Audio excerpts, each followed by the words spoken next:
Bonjour à tous et bienvenue pour cette deuxième émission de la semaine sur Speed Radio.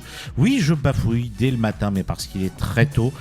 Mais c'est toujours un plaisir d'avoir autant de beau monde autour de cette table, même dès le matin. Avant de présenter mes chroniqueurs, je vais déjà présenter nos invités. Marie Moriette, bonjour. Bonjour. Emmanuel, bonjour. Bonjour. Et tous les deux, vous venez de nous parler du spectacle Emma Picard qui a démarré depuis quelques semaines maintenant au Théâtre de l'Essaillon à Paris. Oui. Maintenant, à nos chers chroniqueurs d'être présentés. C'est sa quatrième émission. Quatrième, tout à fait. Oui, quatrième. Je ne sais plus Elle compter, sait il est plus tôt. compter. Oui, c'est le matin. On ne sait plus compter, on ne sait plus quel jour on est. Nous sommes jeudi, c'est pour ça que nous sommes jeudi. C'est ta quatrième émission, Mélina. Donc, Mélina Hoffman, bonjour. Eh bien, bonjour. C'est pas sa quatrième émission parce qu'elle était déjà venue dans la saison précédente, mais c'est toujours un plaisir de la voir autour de cette table. Maintenant, j'allais dire de la recevoir, non, parce que maintenant elle fait partie des sociétaires presque. Élise Giuliani, bonjour. Bonjour, un plaisir partagé. Il nous a manqué la semaine dernière, mais il est de retour avec nous cette semaine pour sa deuxième émission de la saison. Zach Naranjo, bonjour. Salut Nadir. Ça va ? Ça va super et toi ? Ça va. La saison démarre très bien. On a de très très bons et de très très beaux invités. Donc ça ne peut qu'aller bien. Alors, rentrons directement dans le vif du sujet avec Emma Picard. Donc c'est l'adaptation d'un roman de Mathieu Bellesi. Lequel de vous deux a envie de faire un petit résumé de la pièce ? Marie, peut-être ? Oui, alors c'est l'histoire d'une paysanne française au 19e siècle, Emma Picard, qui est très pauvre, veuve, mère de 4 enfants, et à qui le gouvernement français propose d'aller cultiver 20 hectares de terre en Algérie, en lui faisant miroiter qu'elle va sortir de la misère. Donc cette femme qui est pauvre, qui est veuve, qui est mère de 4 enfants, qui n'a finalement pas trop le choix, décide de partir avec ses 4 enfants sous le bras en Algérie cultiver cette terre. Et après 4 ans d'épreuves sur place, elle raconte son histoire. Et quelle histoire ? Ah oui, histoire absolument extraordinaire. Parce que pour dire clairement les choses, je ne connaissais absolument pas le roman, je ne connaissais absolument pas cet auteur avant de venir découvrir le spectacle. Donc moi, j'ai vu le spectacle avant cet été à Avignon, puisque vous aviez été programmé une première fois au Théâtre de l'Essaillon. Oui. Et j'avoue que j'ai été subjugué par le texte. Donc je ne connaissais pas le roman, donc l'adaptation qui a été faite du roman, j'ai trouvé ça très bien. Et je ne dis pas ça parce que tu es en face de moi, mais l'interprétation que j'ai vue de toi, Marie, c'était absolument sublime. La mise en scène que, Emmanuel, tu as fait, pareil. En fait, c'est ça que j'ai trouvé très beau dans ce spectacle, c'est qu'il n'y a pas besoin de 50 000 choses pour toucher le spectateur. Il n'y a presque rien sur scène. Au niveau costume, il n'y en a qu'un. Au niveau accessoire, il n'y en a qu'un ou deux. Lumière, il n'y a pas grand-chose. Et en fait, c'est les mots. C'est tout simplement les mots et l'interprétation qui fait que le spectacle parle, le spectacle touche. Le spectacle m'a même donné envie de découvrir le roman de Mathieu Bellesi. Qui ressort d'ailleurs le 4 octobre. Oui, parce que... le 3. Parce que c'est vrai qu'après avoir découvert le spectacle, je me suis dit, je veux me procurer le livre. J'ai fait toutes les librairies, je ne l'ai pas trouvé, et j'ai découvert qu'il a été épuisé, je ne sais plus où il était édité auparavant, mais on ne le trouvait plus nulle part, même sur les sites de revente. Et j'ai découvert que en fait, une autre maison d'édition rééditait le roman, et ça sort dans un peu moins d'un mois, tout à fait. Voilà. Il était édité chez Flammarion en 2015, épuisé, et réédité au Tripode, magnifique maison d'édition, le 3 octobre. Et comment vous est venue l'idée, à toi Emmanuel et à toi Marie, de vous attaquer à un livre comme celui-là ? Donc le titre original, si je ne me trompe pas, c'est « Un faux pas dans la vie d'Emma Picard ». Exactement. Voilà. Ouais. Et comment avez-vous connu ce livre et comment vous avez eu envie d'en faire une pièce, même si Marie, tu es seule en scène et Emma Picard est toute seule pendant tout ce spectacle-là. C'est pas un roman. Le roman à la base, elle raconte sa vie, mais il y a énormément de personnages tout autour d'elle. Oui, mais la situation est la même, c'est-à-dire qu'elle est dans la même situation. Après 4 ans d'histoire, elle raconte son histoire. Elle a besoin de déverser toute cette histoire. Donc la situation étant la même et le livre lui-même étant quand même un monologue, il y a beaucoup de personnages, mais c'était une situation qui était très propice au seul en scène de théâtre en fait. Et lequel de vous deux a eu envie d'adapter ce roman au théâtre ? Toi, Emmanuel, ou toi, Marie ? Non, ça s'est pas passé comme ça. En fait, nous avons rencontré l'auteur dans un contexte privé, chez des amis communs, en l'occurrence un ami en particulier qui est lui-même écrivain. Et en fait, Mathieu Bellesi, donc après avoir fait connaissance, avoir constaté de part et d'autre une certaine connivence artistique et intellectuelle, on s'est liés d'amitié.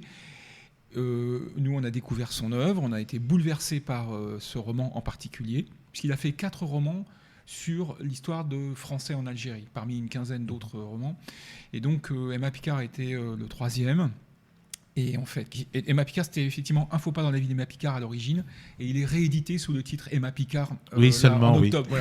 Voilà. Vous les avez influencés même jusqu'au titre, c'est extraordinaire. Et en fait, Mathieu, à un moment donné, il s'est rendu compte par rapport à nos parcours aussi. Marie venait de jouer un quasi seul en scène, Hilda de Marie Ndiaye à Avignon, quand on s'est rencontrés. Bon, Mathieu s'est rendu compte que Marie ferait une magnifique Emma Picard, et il nous a fait cette proposition d'adapter pour la scène le roman sous la forme d'un seul en scène. L'idée vient de lui, en fait, de l'auteur en scène, que Marie interpréterait et que je mettrais en scène. Alors on a beaucoup réfléchi. Si vous lisez le roman à sa sortie, vous verrez que c'était un challenge considérable. La particularité de notre adaptation, c'est qu'on n'a pas modifié son texte. On a vraiment gardé son texte. Pour être très très précis, il y a quelques temps verbaux qui ont été modifiés pour garantir la concordance des temps, des choses comme ça, mais on n'a pas modifié une phrase de son texte. C'est vraiment le texte de Bellesi.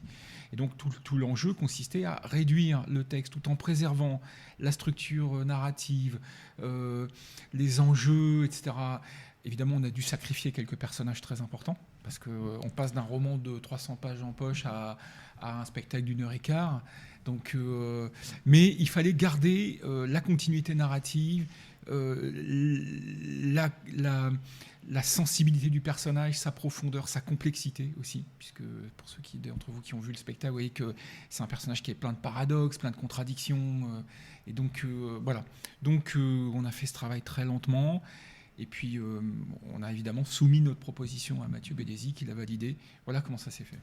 Il a validé le texte, et est-ce qu'il est venu voir la pièce dès le début, ou il a attendu un certain laps de temps ? Parce que si ma mémoire est bonne,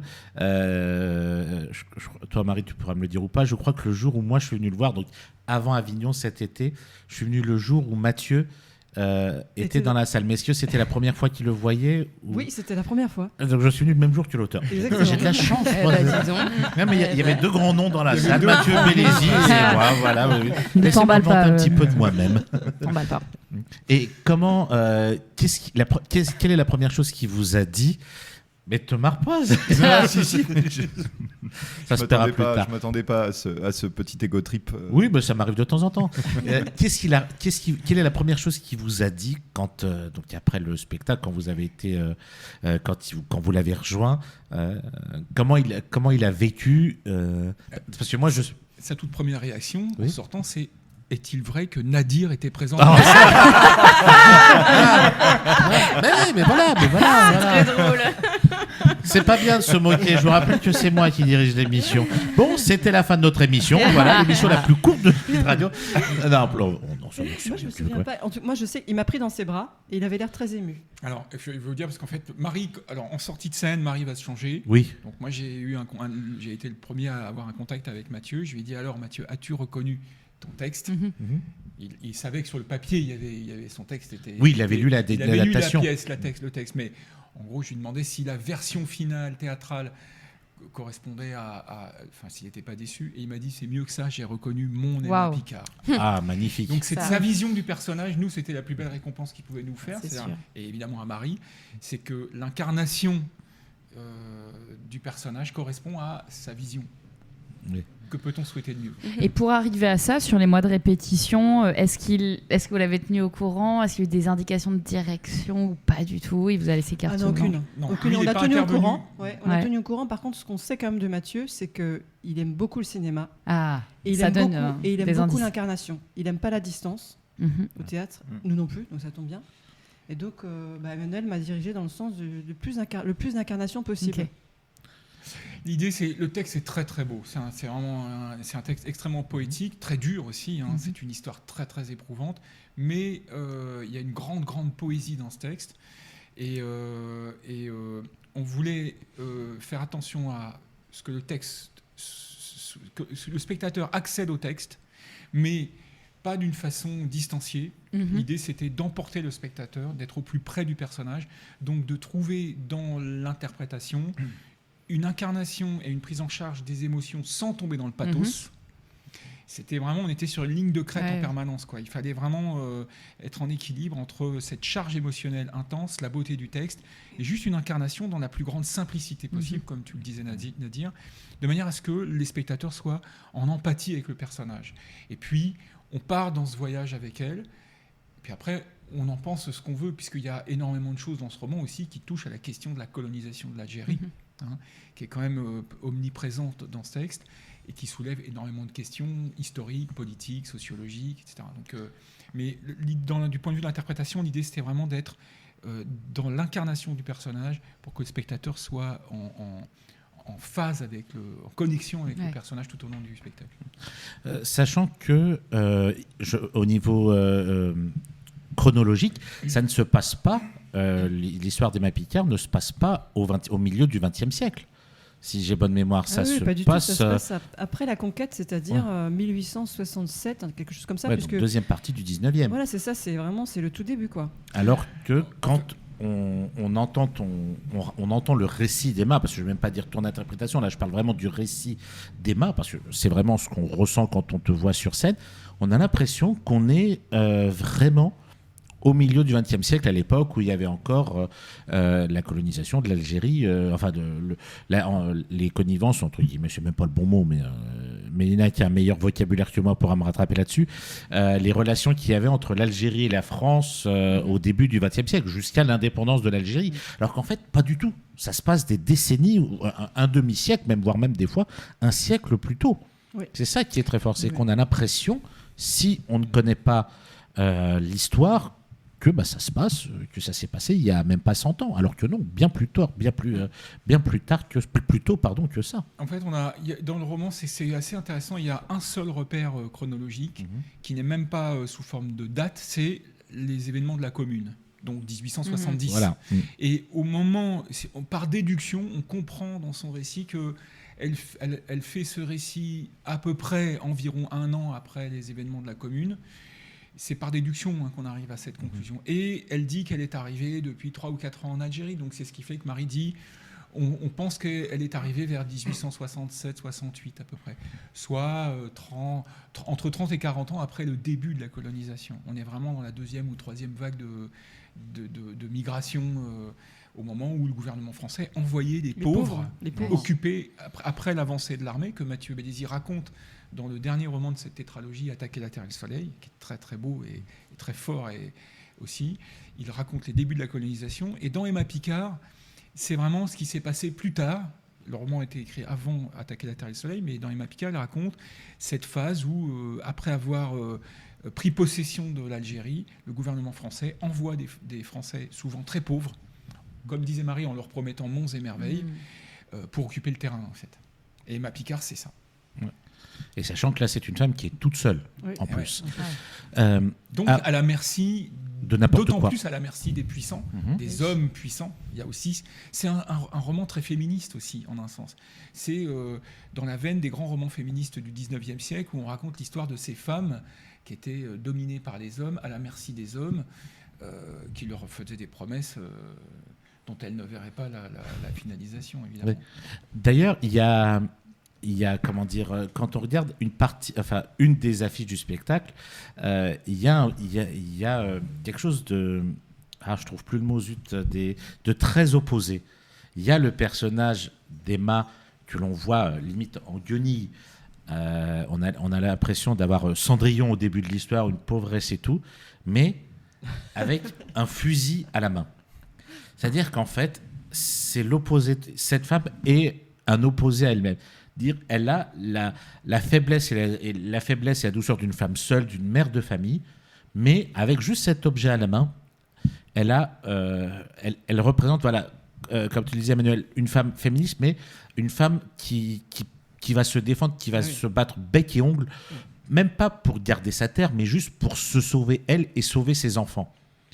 Et l'interprétation, et après je laisserai la parole à Mélina, l'interprétation que j'ai vue, donc comme je l'ai dit, je connaissais absolument pas ni l'auteur ni le roman, j'ai tout découvert ce soir-là avec ce spectacle-là, j'en suis ressorti sans avoir un mot à dire. C'est-à-dire que j'étais comme ça. Voilà. Oui, à la radio, ça ne sert à rien ce que je suis en train de faire, mais parce que... Voilà, c'est ça. C'est-à-dire qu'en fait... Nadir adopte une mine tout à fait circonspecte voilà, ça, pour l'audio-guide. Voilà, ça, c'est de l'audio-description. Il y a ça à la radio maintenant. Voilà, en fait, on ne sait pas quoi dire.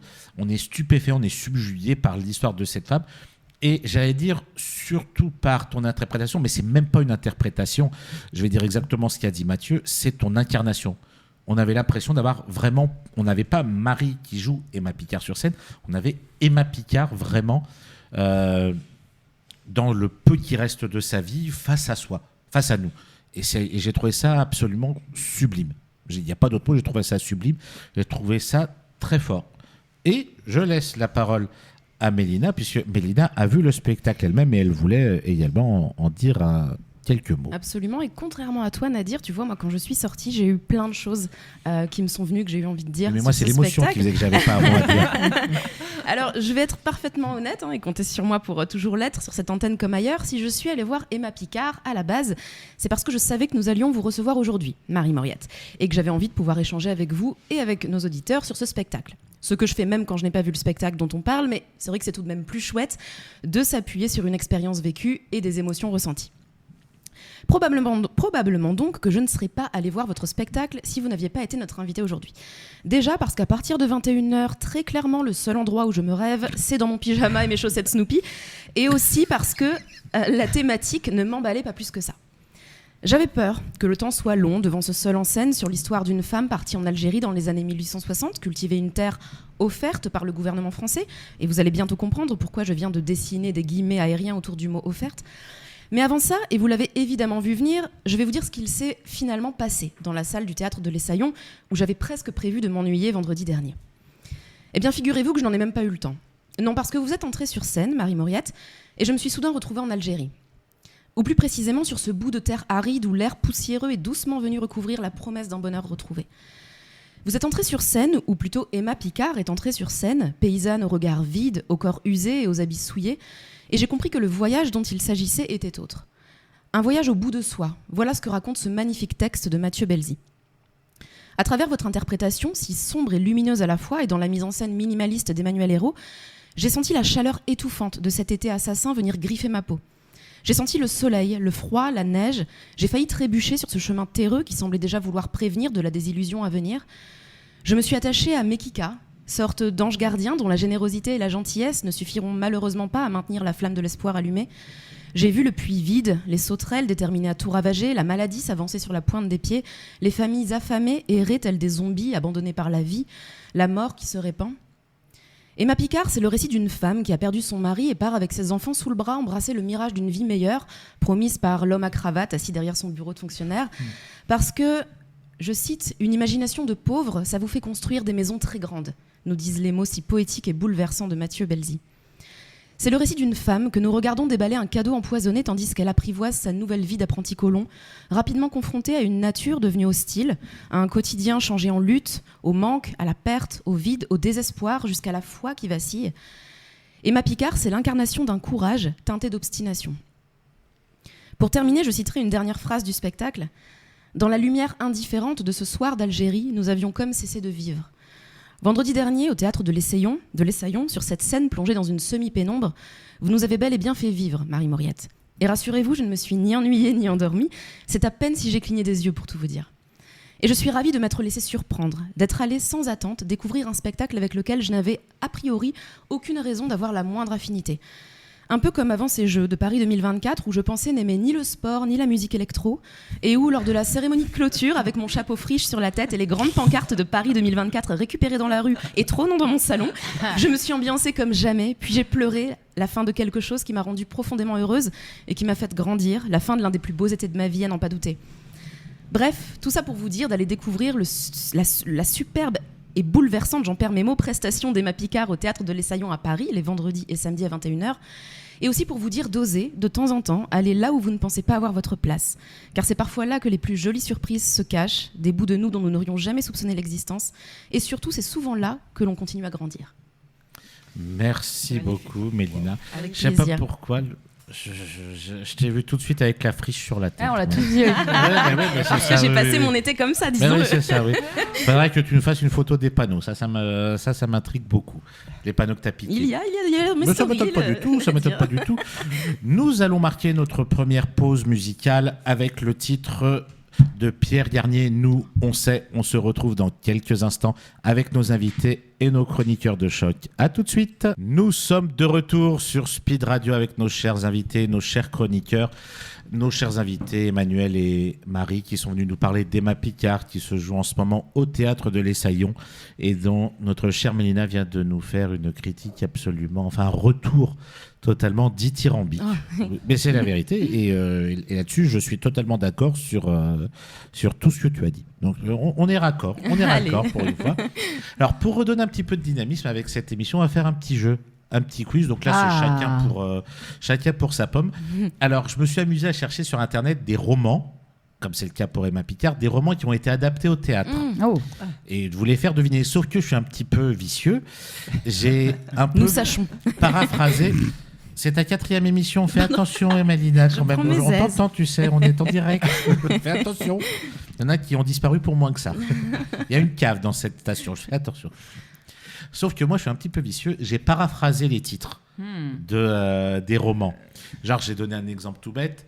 Aussi, un film, là, en paraphrasant un titre de film, Les chicots de la maman, c'est Les dents de la mer. Les dents de la mer, voilà. Donc là, j'ai fait pareil avec des romans. Mais qu'il est facétieux. Voilà, et qui ont été adaptés au théâtre en plus. Donc, c'est des romans adaptés au théâtre, mais j'ai pas pris des choses qui étaient assez compliquées. Alors, on lève la main, on fait appuie quoi sur le buzzer on imaginaire. non, on ne hurle pas. Merde. Connaissant Élise, non, on va pas hurler. Allez, le premier, le quotidien d'une boniche. Le journal. Le journal d'une femme de chambre. Oui. Quotidien. Putain. Alors celle-là, elle est un petit. Non, celle-là, elle est facile. Les gosses insupportables. Les enfants terribles. Oui. Ça va, c'est pas compliqué. Que je n'ai pas vu. Ah oui, non, je me confesse. Alors celle-là, non, ça va. La boutique des vies auto-abrégées. Le magasin des suicides. Le magasin des suicides. Des vies auto-abrégées, c'est poétique. Ouais. J'allais mettre des vies abrégées, j'ai dit mais non, avec les. Ça aurait été un peu plus brutal. Voilà, c'est ça. Alors celle-là, elle est un petit peu vicieuse. La Miss aux fleurs d'Asie orientale. Les pivoines du jeu. Non. Ah, ça aurait pu. Redis, la jeune fille. La Miss aux fleurs d'Asie orientale. La jeune fille au camélia, la dame au camélia. Eh ben je l'ai rajeuni, figure-toi. Je l'ai rajeuni. C'est le tome 2. La gadget avec la fleur, ouais. Alors celui-là, j'ai un peu honte. Chirac le dévorant. Jacou le croquant. J'adore ce jeu. Ouais, elle est pas mal celle-ci. Alors, ne pas laisser les plantes crever. Donner de l'eau aux fleurs, non Changer l'eau des fleurs. Changer l'eau des fleurs. Ça marche. C'est très drôle. Ça marche. Tu peux pas écrire un roman un jour? Ça pourrait être très drôle, ça oui. Alors, cela, ça va. L'énumération de mes désirs. La liste de mes envies. Allez, Oh. Vous êtes trop rapide. Le challenger des cases noires et blanches. Il y a un truc avec les dames, le jeu de Go, des échecs. Le jeu de la Les dame. échecs. Non, c'est pas. Ah oui, le joueur d'échecs de Le Stéphane joueur d'échecs Zweig. de Stéphane Zweig, Zweig. bien sûr. Le kleps de l'arrière-pays anglais. Le chien des Baskerville. Ah ouais. Ça va, c'est pas. Je pensais que ça allait être plus compliqué J'adore. que ça, mais pas du tout en réalité. Il est bien ton jeu. Ah oui, on le reveut ce jeu. Ah ouais, oui. On le refera, mais avec d'autres thèmes. Oui. Et j'avais fait la saison dernière avec des titres de films. Et ça c'était avait très bien marché rigolo. également, oui. Ouais. Alors, celui-là, j'ai un peu honte. Madame Bovary au surgelé. Et ma pique. Voilà. C'est génial. Oui, non, mais j'ai l'esprit tordu, clairement. Voilà. Voilà. On va te mettre une belle note sur Biréduc. Oui, c'est ça. Oui, non, mais ça pourrait être très drôle. Je pense qu'on dire tous les soirs au théâtre du chien qui pète. Voilà. Et pour rester dans un mood mais complètement délirant, encore une fois, je sais même pas qui a donné le plus de réponses sur ce quiz. Je pense que Entre Mélina et Emmanuel, je pense qu'il y a un petit peu match. Hein. J'en suis pas peu fière parce que les jeux, c'est pas trop mon point fort d'habitude. Ouais, mais là, c'est littéraire. Je sais que tu lis beaucoup, donc il y a peut-être un petit... Donc, continuons dans les délires avec la chronique de notre chère Élise. De quoi vas-tu nous parler aujourd'hui, chère Élise ? Écoutez, les petits amours. Moi, après vous avoir J'ai peur. Bah oui, non mais accroche-toi à ton slip. Après avoir fait un bilan de mon été la semaine dernière, moi, je vais vous faire un bilan plus ristretto à l'heure actuelle. Mais comment qu'on survit une semaine après la rentrée ? Parce que là, ça y est, ça fait une semaine qu'on a repris le chemin de l'école. D'ailleurs, moi, si vous croyez que je vais exprimer ma solidarité envers les parents qui vivent l'enfer des cahiers à spirale petits carreaux 24, 32, détrompez-vous. Parce que moi, je trouve qu'en dehors du stress des fournitures scolaires, je sais que les parents, en fait, ils kiffent la rentrée. Je suis pas dupe. Toutes ces photos de rentrée des classes postées par les parents, ça exprime pas la fierté de voir leur progéniture gravir les échelons. Non. Juste le soulagement extrême d'en être enfin débarrassé. Et en plus, vous pouvez faire des apéros très sympas avec l'allocation rentrée scolaire. Vive la France! Non, la rentrée, elle est seulement cruelle pour nous, les adultes sans enfants. Parce que moi, je trouve que chaque rentrée nous rappelle douloureusement que les enfants, ils ont beau ne rien foutre, être complètement assistés, vivre à notre crochet, ils ont quand même plus de vacances que toi qui trines comme un chien, tu vois. Moi, je trouve ça injuste. En tout cas en France, parce que dans mes petites recherches, j'ai vu qu'au Japon, les enfants sont responsables du ménage de leur école. C'est sûr que quand t'as droit à ton choco BN seulement après avoir récuré les chiottes explosées après un ramen un peu trop épicé, ça t'enseigne la valeur du travail, l'humilité, le respect des autres. Comme quoi, il aurait peut-être dû faire sa scolarité au Japon, Macron. Bon, moi, il y a quand même un truc qui me réjouit en cette rentrée dans le domaine artistique, justement, c'est la reformation du groupe Oasis. Moi, je suis en joie. Attends, moi, j'adore. Si on m'avait dit début juin qu'Oasis se reformerait avant qu'on ait un nouveau gouvernement, moi, je l'aurais jamais cru. D'ailleurs, dès qu'elle a su la nouvelle, Lucie Castet a immédiatement exigé d'être nommée chanteuse du groupe. Ce à quoi Liam Gallagher a répondu, c'est authentique. Don't look back in anger, bitch. Dommage pour elle. Non, mais le retour d'Oasis, quoi. Moi, quel bonheur. Moi, je suis pas la seule d'ailleurs à être excitée par cette nouvelle. Sachez que 10 millions de personnes ont tenté d'arracher un billet pour l'un des concerts britanniques du groupe programmé à l'été 2025. En revanche, la tarification dynamique, comme ils appellent, ça a fait un peu polémique. En fait, c'est comme les billets d'avion, je ne sais pas si vous avez vu ça. Plus les fans tentent d'acheter des billets, plus ils sont chers. Donc pas cool, surtout que là, ils ont fait fort. Un billet qui valait 89 € en début de journée, c'est passé à 415 € en fin de journée. Ouais, ils se font plaisir. Ouais. Faut relativiser, cela dit, parce que ça reste 10 fois moins cher que la finale de basket au JO avec les Américains. Toi, tu connais, t'as passé ta vie au JO. Mais en plus... la petite saveur, c'est que quand tu assistes à un concert d'Oasis, il y a beaucoup de suspense. Parce que tu sais jamais comment ça va se finir, ou juste si ça va se finir. Ouais. À tout moment, tu as l'un des frères Gallagher qui peut se barrer en faisant un gros doigt d'honneur au public. Ça, c'est l'esprit rock'n'roll. Mais normalement, parce que rappelons quand même que les frères Gallagher, ils ont 51 et 57 ans. Si ça se trouve, ils sont assagis. En loge, peut-être qu'ils sont passés de la coke à des infusions nuit calme les deux marmottes. Mais moi, je vous avoue que je prie quand même pour que l'esprit rock d'Oasis ne soit pas comme une bière tiède qu'on aurait laissée ouverte trop longtemps. Tu sais, tout ce qui reste, c'est un arrière-goût amer et un gros ro. Non, là, on veut des choses un peu mieux. En gros, moi, ce que j'espère, c'est qu'aujourd'hui, Oasis, il soit plus rock'n'roll que rocking chair. C'est ma première. Mais bon, assez parlé musique. Le groupe Worlds Apart a également annoncé son retour. Eh ouais. C'est pas vrai. Si, miracle du Viagra. Le boys band encore. C'est mon deuxième jeu de mots préféré. Bon, après, il y en a un qui a pas besoin de Viagra, c'est Michel Barnier. Lui, il a 73 ans, il pète la forme. Je pense qu'il y a un truc chez le prénom Michel, en fait. C'est vrai, Michel Drucker, Michel Sardou, Michel Jonas, Michel Leb, Michel Fugain, ils ont tous le feu après 70 balais. En fait, je pense que ça sert à rien de faire attention à son mode de vie. Le secret pour rester en forme, c'est de s'appeler Michel. Et ça marche même avec Jean-Michel. Jean-Michel Jarre, toi t'as vu dimanche, Jean-Michel Jarre, 76 balais, il pétait le feu à la cérémonie de clôture des JO paralympiques. En fait, le prénom Michel, c'est pas juste un prénom, c'est un totem d'immunité. Et à mon avis, la marque Michel et Augustin, c'est parti pour durer. Bien sûr, sauf si Michel se barre avec Jackie. Compliqué. Je m'y attendais. Ah mais tu sais, ça me donne une idée d'ailleurs, Nadir. Je vais me faire appeler Jackie Michel.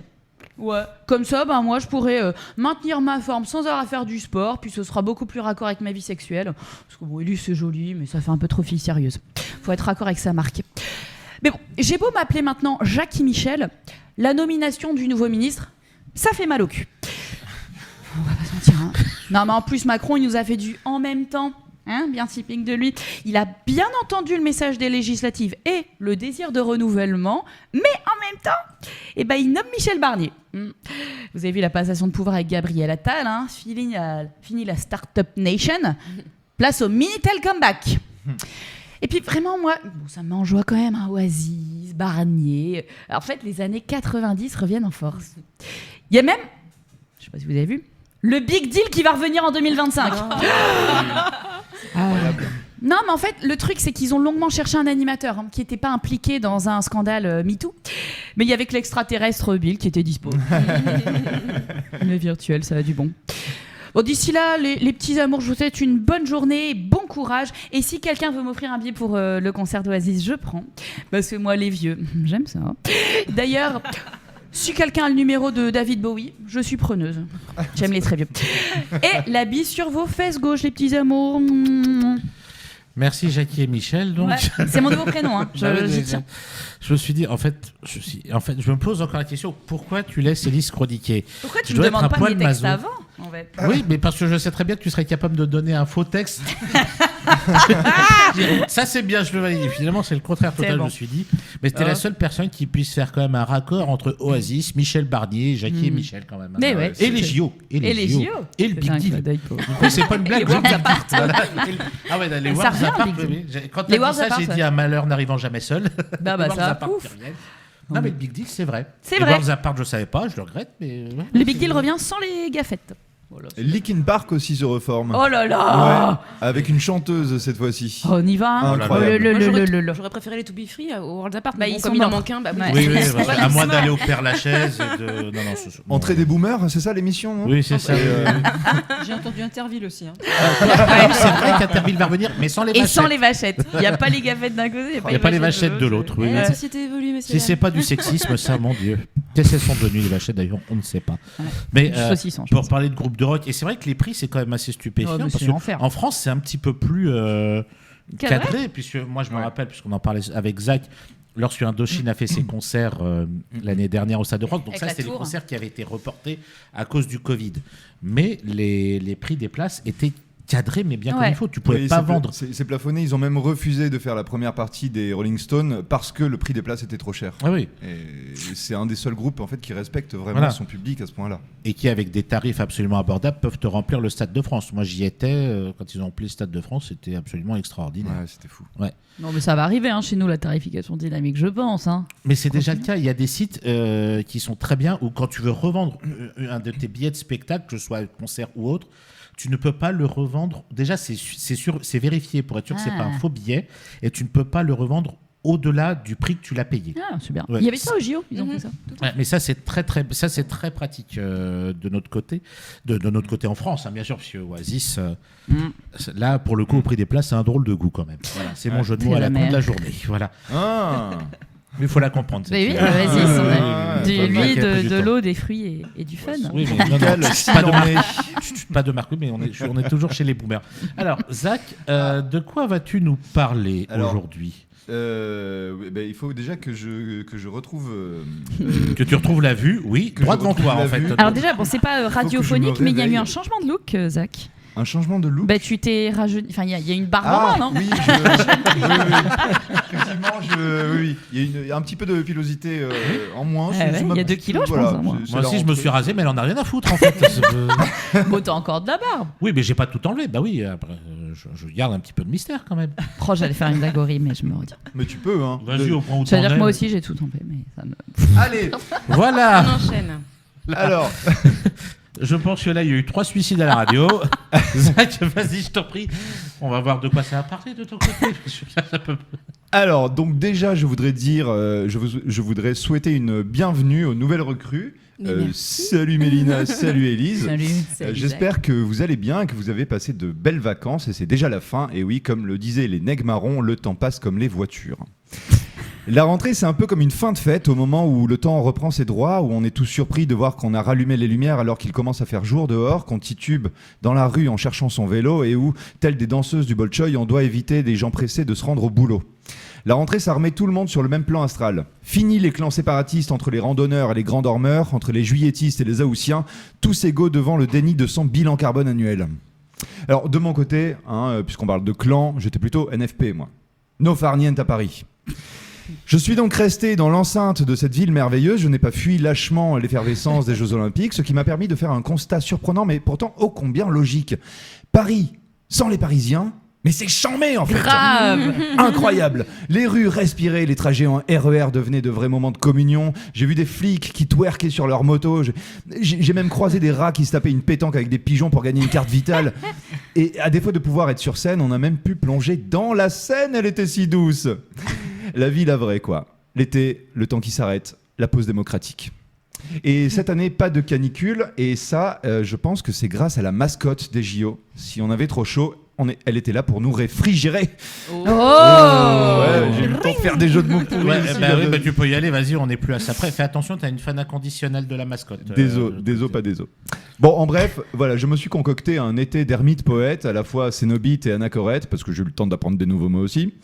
Entre longs moments d'introspection contemplative à regarder des poules d'eau jouer à la marelle avec des nénuphars, réflexion métaphysique sur le sens de nos existences en lambeaux et soif insatiable de culture universelle, j'ai appliqué le slogan popularisé par l'essayiste Timothy Leary dans les années 60 « Turn out, tune in, drop out ». Vas-y, mets-toi en phase, décroche. Je suis donc retourné 3 fois au cinéma pour voir Alien Romulus. Ce qui me permet une transition incroyable. Donc, Alien, c'est la famille, quoi. C'est le sang de la veine. Alors, du sang acide dans des veines tremblantes, mais quand même. Alors, 3 choses à vous dire sur Alien Romulus, comme ça au débeauté, rapidement. 1. Je déconseille à tout le monde d'aller voler des caissons de cryogénisation dans un vaisseau décommissionné sous peine de se faire goumer par des bébêtes peu enclines à l'empathie et la résilience.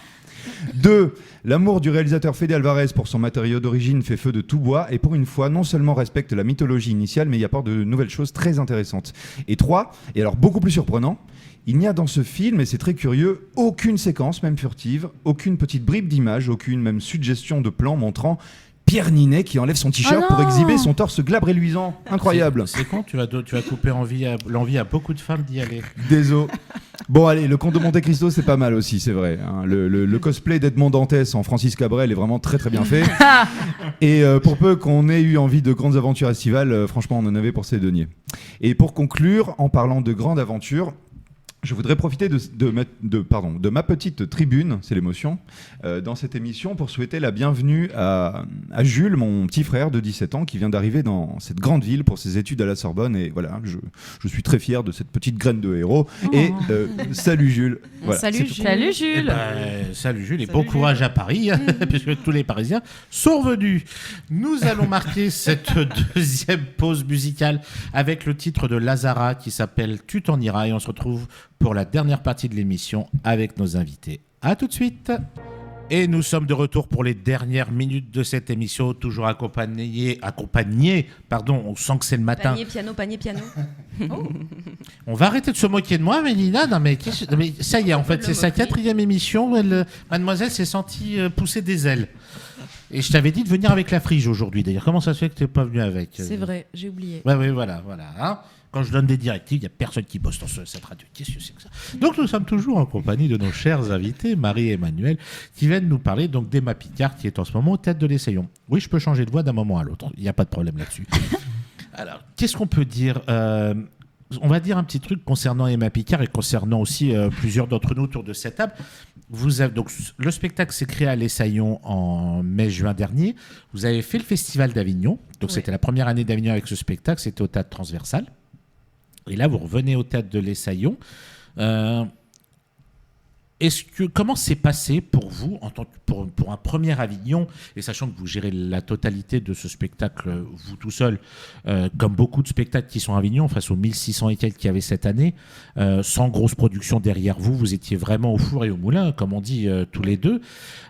Comment vous avez ressenti cet Avignon-là ? Et si vous voulez rebondir, les chroniqueuses et chroniqueurs autour de la table, n'hésitez pas, hein, surtout parce que vous êtes aussi concernés de ce côté-là. Nous, on a commencé le 29 juin déjà. Hein, donc, les fameuses dates en avance. C'était un Avignon quand même très très dur. On a rempli à partir du 8 juillet. Mais en fait, en gros, entre le 29 juin et le 8 juillet, en fait, on avait 20 personnes ou 25 personnes par jour en moins. Ce qui fait que ça fait un manque à gagner quand même énorme. Bien sûr. Sachant que quand on fait Avignon, de toute façon, on perd toujours de l'argent. Oui. Et donc,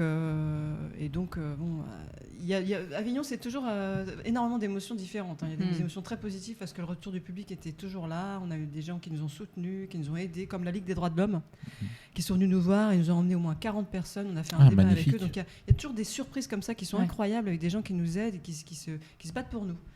Mais il y a aussi le fait que finalement les journalistes ne sont pas venus. Donc ça a été une grosse déception. Et que, encore une fois, ce début d'Avignon, les 10 premiers jours, on se battait pour distribuer les flyers toute la journée, mais on était quand même très inquiets. Mais en plus, vous avez eu relativement peu de temps, peu de semaines de jeu avant de faire Avignon. Donc, vous avez joué 2 mois avant Avignon, c'est ça ? Si j'ai bien compris. Vous l'avez démarré à Paris, on a joué en mai. Mais en fait, on avait fait Avignon en 2023. Ah, avec le même spectacle. Oui, dans une petite salle. En fait, on voulait déjà jouer au Transversal, mais elle avait déjà fait sa programmation. Et du coup, elle nous a orientés vers une petite salle, sachant qu'on allait être programmé chez elle l'année d'après. Donc finalement, le premier Avignon, c'était un peu une mise en bouche. Une mise en bouche où on a quand même eu des programmateurs. Hein. Ouais. Mais finalement, le premier Avignon a presque été moins dur que le deuxième. Alors qu'on était dans de meilleures conditions, le théâtre Transversal, avec un théâtre quand même qui a une bonne notoriété. Ah oui, tout à fait. On avait déjà des articles de presse, mais... Mais bon, c'est aussi les dates. Je pense que c'est pareil pour tout le monde. Hein. Les dates, c'était une catastrophe. Hein, ça a été particulier. Ouais. Ah oui, mais ça a été. En fait, j'ai l'impression que cette première partie de festival a été du grand n'importe quoi, parce que sur l'affiche, pour ceux qui la connaissent pas, sur l'affiche du Off, c'était marqué que le festival commençait le 3 juillet et en tout petit, il fallait vraiment bien plisser les yeux. Spectacle en avant-première du 29 au 2. Oui, parce que c'était officieux cette semaine voilà. avant. Sauf que, en fait, c'était écrit tellement petit que les gens ne le savaient pas. Donc, il y a tous les spectacles qui ont commencé à cette période-là. Comme tu l'as si bien dit, Marie, ça a été, ils ont été perdants dès le départ. Et en plus, il y a eu toute cette crainte des résultats des législatives qui ont un peu déstabilisé, ébranlé ce festival. Et après, quand les résultats sont tombés, moi j'ai un souvenir en tête, c'était que le village du Off était fermé de la veille du second tour et devait réouvrir que le lendemain, c'est-à-dire il était fermé du 6 au soir jusqu'au 8. Quand les résultats des législatives sont tombés le 7 au soir, grande surprise, les résultats étaient tellement rassurants, entre guillemets, et ils ont réouvert le village du Off le soir même. Dire qu'on pouvait s'éclater, aller picoler comme il faut, mais on n'était absolument pas au courant. Voilà. Avignon s'est mis à respirer à partir du 7 juillet à 20h. Après, les débuts d'Avignon, les premiers jours, c'est toujours un petit peu. Ça prend un peu de temps pour démarrer. Mais c'est vrai que cette année, du coup, ça en a remis une couche. En tractant, forcément, on discute avec des gens toute la journée. On a rencontré des gens qui louent des apparts à Avignon et qui nous ont dit il y a des annulations. Il y a des gens qui ont annulé à cause des législatives, en fait. Bien sûr. En fait, ça a été double peine. C'est-à-dire qu'il y a le problème du calendrier qui a été décalé à cause des JO. Et quand même, il y a un petit détail qu'on a découvert sur place, c'est dont on a eu l'info sur place, c'est qu'il avait été prévu l'année dernière, lorsque le calendrier a été décidé, que la région PACA les vacances scolaires de la région PACA seraient alignées sur le Festival d'Avignon. C'est ce qui devait être fait, en effet. Et ça n'a pas été fait. Donc, il y a énormément de gens qui auraient pu venir de la région, notamment des enseignants, qui sont un public important du festival, qui finalement n'étaient pas du tout disponibles. Ça, c'est une première chose. Puis après, il y a eu l'effet législatif, effectivement. Donc là, en fait, c'était double peine. Et toutes les compagnies qui jouaient dans des théâtres qui ont décidé d'ouvrir le 29 ont pris ça subi ça de manière assez douloureuse. Ah bah, soyons crus dans les mots, ils se sont pris ça en pleine gueule. Ah ouais, c'est clair. C'est ça qui a été terrible. Mais pour ceux qui étaient présents à Avignon, donc à peu près tous, sauf Zach malheureusement, est-ce que vous pensez vraiment que ce décalage à cause des JO était vraiment utile ? C'était difficile de le savoir en avance. Voilà. Je pense que c'était bien de le tenter. Voilà. Mais c'était un pari risqué, ça c'est sûr. Voilà. Moi, je pense qu'il fallait raccourcir le festival en fait. Alors, c'est ce qu'ils avaient pensé au début, de raccourcir le festival, sauf que aucun théâtre financièrement n'était prêt à baisser ses tarifs. Déjà, il y a beaucoup de théâtres qui louaient moins pour le même prix que d'habitude. Et c'est pour ça que certains ont décidé d'ouvrir plus tôt. Mais au début, quand j'ai reçu certains devis de théâtre, je me dis c'est une grosse blague. Tu as beaucoup moins de jours et tu payes quand même le même prix. Donc c'était très bizarre. Et moi-même, en tractant des gens, je tombais sur des gens qui disaient ah bon, il y a le festival. Ils vivaient là quand même. Ils vivaient dans Avignon. Bon, bonne surprise, on va venir. Super. Mais c'était quand même très, très particulier. Parce que on a l'impression que les choses n'ont pas été très claires en amont.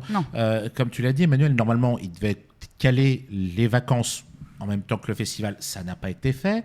Écrire vraiment en tout petit qu'il y avait des spectacles qui démarraient le 29, mais les gens ne le voyaient pas, clairement. Bon, après, dans le catalogue, c'était même pas écrit. Il fallait le mettre dans le corps du texte. Si on faisait des avant-premières. Bon, après, il faut dire que l'affiche, elle n'a pas beaucoup aimé, elle n'a pas beaucoup plu à grand monde. Ah bon, le poisson volant. Il y a toujours des gros débats sur ces affiches. Bon, après, il y avait la sardine cette année, l'année dernière, c'est la claquette. Mais pourquoi pas ? Je trouve que les gens sont assez durs avec ça. Et pardon, mais qui décidait de si les spectacles démarrent en avance ou pas ? Bon, ça c'est assez complexe. Moi, j'ai pas la réponse. Je voudrais juste revenir sur un détail par rapport à ce qu'Aline a dit. C'est que, en fait, je trouve que c'est très révélateur d'un mode de fonctionnement général. C'est-à-dire que le festival, que les dates du festival aient été modifiées en raison d'un autre événement comme les JO, c'est pas discutable. Voilà, oui, bien sûr. Oui. Okay. Maintenant, le problème, c'est qu'effectivement, il n'y a pas. La décision n'est pas accompagnée jusqu'au bout pour que le festival, en l'occurrence, se déroule dans les meilleures conditions possibles. Et donc, on voit bien, une fois de plus, que même si un festival comme le Festival d'Avignon draine énormément d'argent sur la région, finalement, c'est un peu la dernière roue du carrosse. C'est-à-dire le monde des artistes, c'est toujours... finalement, on se débrouille comme on peut. Et puis, voilà. Parce que finalement, effectivement, s'il avait été décidé de manière... global que le festival ne durerait que 15 jours, ce qu'évoquait Marie ou ce que tu viens de dire, je pense qu'on s'en serait mieux sorti parce que les locations des théâtres auraient été adaptées, on aurait payé une loc pour 15 jours, il y aurait eu un public pendant les 15 jours. Voilà, simplement on a été nombreux à se trouver dans une situation un petit peu hybride. Alors pourquoi ? Parce que certains théâtres ont décidé de s'aligner sur les dates du IN. Ah oui, d'accord. Et le IN, c'est un festival subventionné, on ne joue pas du tout dans la même catégorie. Ah bah non, ça c'est clair. Comme le disait Nadir tout à l'heure, nous on fait partie des compagnies, il y en a des milliers qui financent Avignon avec leur fonds de tiroir, avec l'argent de leurs proches, enfin des soutiens qu'on trouve à droite à gauche.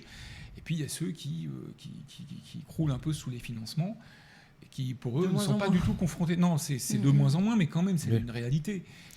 Et qui ne sont pas confrontés au même problème. Ouais.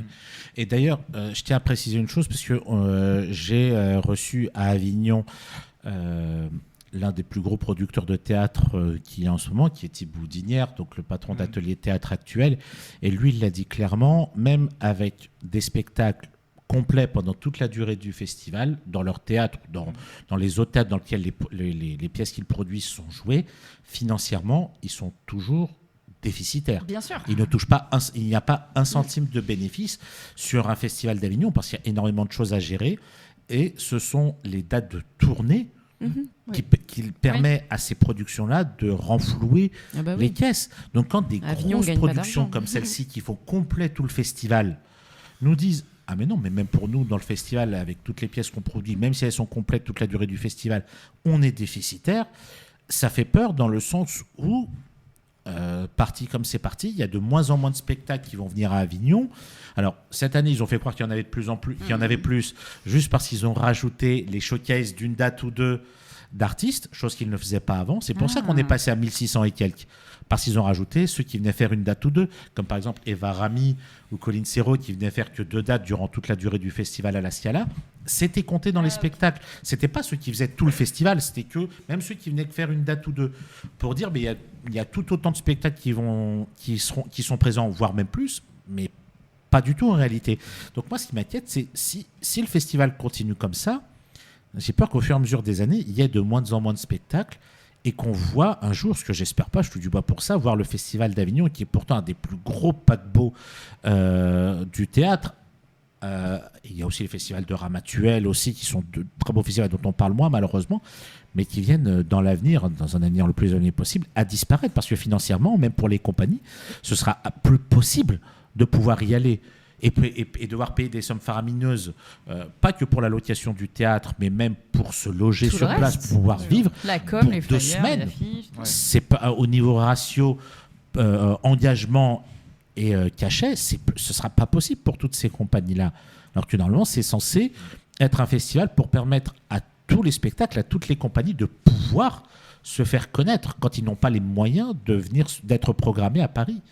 Et là, financièrement, ça devient de plus en plus compliqué pour toutes et pour tous. J'ai envie d'être optimiste, moi, quand même, Nadir, et de me dire que face au mur, peut-être qu'à ce moment-là, il n'y aura pas d'autre choix que de s'adapter. Ah, je pensais que tu allais dire de casser le mur et de continuer tout droit. Et pourquoi pas, mais voilà, c'est si les spectateurs et que les compagnies ne sont plus là, il faudra bien repenser ce festival, et à ce moment-là, voilà, moi, je t'avoue que je préférerais que ça soit réfléchi avant qu'il n'y ait plus de compagnie. Je préférerais aussi, ouais. Voilà. Mais bon, j'ai du mal clairement. à anticiper.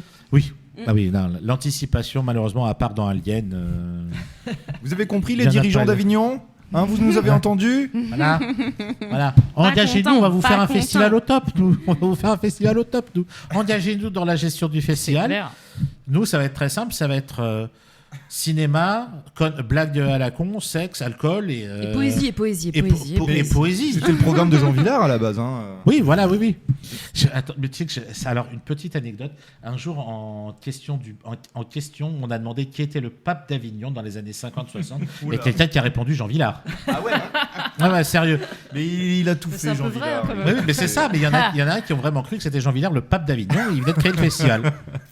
Mais ça, c'est beau. Multicasquette, le Jeannot. Voilà, Jeannot, si nous regarde. Je fais un petit côté Michel Drucker, voilà. Alors, je ne sais même pas combien il nous reste de temps d'antenne, en réalité. Eh bien, il nous reste quelques secondes maintenant.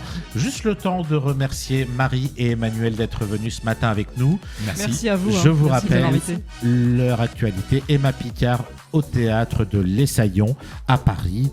Une pièce adaptée du roman de Mathieu on dit Bélézy ou Belzy? Bélézy. Voilà. Vous jouez les... Vendredi et samedi soir à 21h. Voilà, vendredi et samedi soir à 21h au théâtre de l'Essaillon. C'est un très très beau spectacle Courrézy. Et si vous n'avez pas le temps au mois de novembre, c'est pas de maintenant jusqu'à octobre, en novembre vous y êtes, je crois. Non, on n'est qu'un mois, que le mois de septembre. Tout le mois de septembre. Même le spectacle de qualité, j'aimerais qu'il y reste plus longtemps. On reprend en février. Voilà, et ils vont reprendre en février. Je ne sais pas si on peut le dire, mais on vous laisse la surprise dans une très très belle salle pour ce spectacle. Quant à nous, on vous souhaite une agréable journée et on se retrouve la semaine prochaine avec nos chers chroniqueurs et de nouveaux invités. Prenez soin de vous et à très bientôt. Ciao. À bientôt.